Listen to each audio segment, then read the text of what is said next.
Joining us via phone is Nigel Lacey, a rep from the insurance company who apparently conducted a study looking at the effects of driving with the cold and the flu. And is it true that in your studies, for some people, it's the equivalent of having 4 shots of whiskey? The results, due to the poor reaction times, are identical.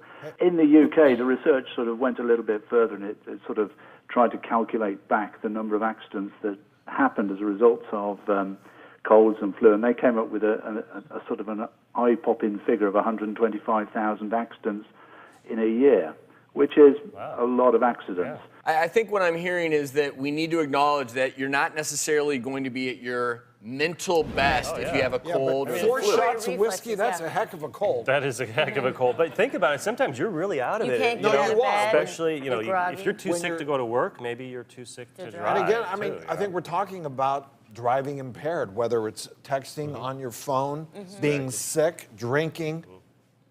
Just don't do it.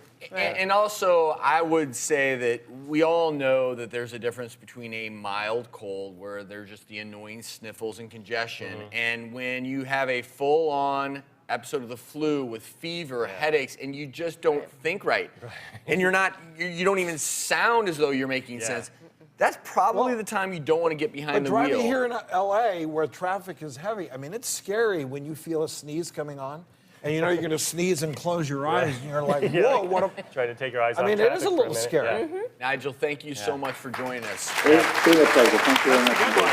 Yeah. Cheers. I can't come into work because I can't drive because I got a cold. Sorry. If you're that sick, then... It may be the takeaway, it's not illegal to drive if you're ill, but be safe. If you are feeling ill and you're driving, pay extra attention. And of course, prevention measures. Avoid it in the first place. Wash your hands. Don't touch your face. Don't use your neti pot while you're driving.